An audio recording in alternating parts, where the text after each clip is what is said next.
आपल्या सर्वांना माहिती आहे की 15 ऑगस्टच्या दिवशी आपल्याला आझादी भेटली. आपला देश आझाद झाला. आज आझाद होऊन श्रेणी 80 वर्ष झाली. 80 वर्ष आपल्याला हेही माहिती आहे की जेव्हा आझाद झाला तेव्हा 15 ऑगस्ट 26 जानेवारी रोजी आझाद झाला. भारताचे पहिले पंतप्रधान पंडित जवाहरलाल नेहरूंनी लाल किल्ल्यावर ह्या देशाला संवाद केले. काय त्याचपासून आजपर्यंत 80 वर्ष झाली. आज 80 वर्षाच्या जर आपण बघितलं तर 80 वर्षामध्ये आपण कुठे आहोत आणि आपण काय केलं ह्याच्यावर पण लक्ष असलं पाहिजे सर्वांचं. आज तरक्की करता हिंदुस्थान म्हणला 80 वर्षामध्ये भरपूर होता, परंतु हा जो एक समीकरण चालला ह्या देशामध्ये आणि जो समीकरण चाललेलं आहे त्या समीकरणाच्या समोर बली न पडता जास्तीत जास्त लक्ष शिक्षणावर द्यायला पाहिजे.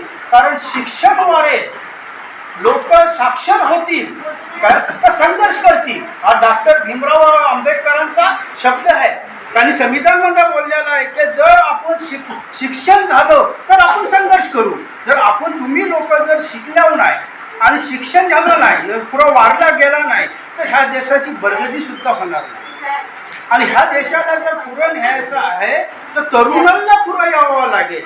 आणि तरुण पुढे आल्याच्या नंतरच ह्या देशाचा एक जो संविधान वाचण्याचा नियम झालेला संविधान वाचलं पाहिजे. आणि त्या तरुणांच्या हातामध्ये आहे की तो संविधान कसं वाचेल काय ह्यावर आपल्याला सगळ्यांना पाहिजे ही केलं पाहिजे. त्याच्यानंतर आता हे शाळा कमिटीची जी स्थापना केलेली आहे, काय अध्यक्ष असतात एक नियमच्या अनुसार, त्याच्यानंतर उपाध्यक्ष असतात, एक सगळी कमिटी असते. त्या सर्वांची एक जिम्मेदारी आणि जबाबदारी असते की आपल्या शाळेतला शिक्षणाचा पट हा पूर्तता असला पाहिजे आणि त्या पूर्तता असलेल्या पटात त्या ह्याच्यात शिक्षक आणि मास्तर असलं पाहिजे. काहीतरी एका पटामध्ये 18 का 10 का 8 असे काहीतरी गिनती असू शकते ना शिक्षणा ह्याची. त्यावर एक शिक्षक असतो. परंतु आपल्या शाळेमध्ये आज 28 मुले आहेत. मागे मी आलो तो आबासाहेबांचा वाढदिवस होता तेव्हा मी पुस्तकं वही ह्या शाळेमध्ये दिल्या होत्या. त्याच्यामध्ये एक गीत त्या मुलींनी पडलं होतं, सावगत गीत.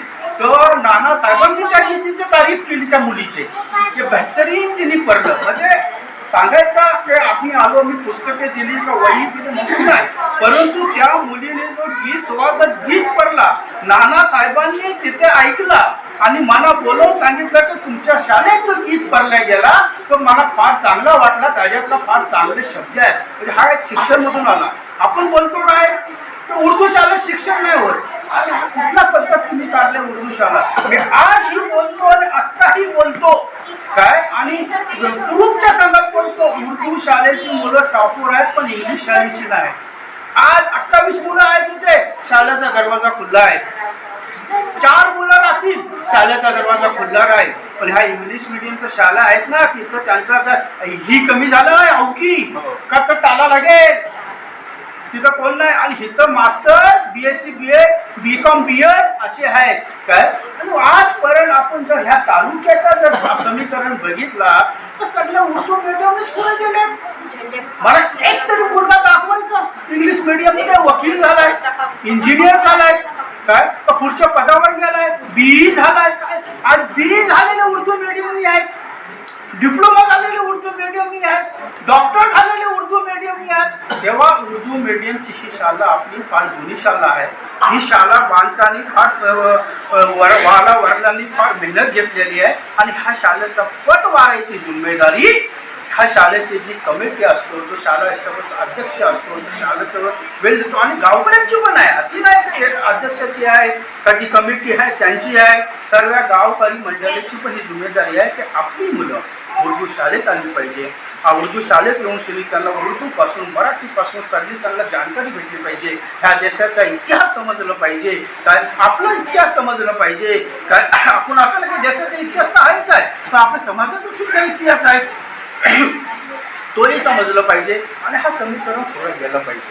आणि ह्याच्यानंतर आपण शिकू पुढं जातील ही सगळी आपण लोक काळजी घेऊ काय. आणि आपल्या शाळेमध्ये जास्तीत जास्त मुलं येतील ह्याची काळजी घेऊन शेली. आज 15 ऑगस्ट 26 जानेवारीच्या दिवशी 80व्या वर्षावर मी सर्वांना हार्दिक शुभेच्छा देतो आणि माझे 2 शब्द संपवतो. जय हिंद, जय महाराष्ट्र.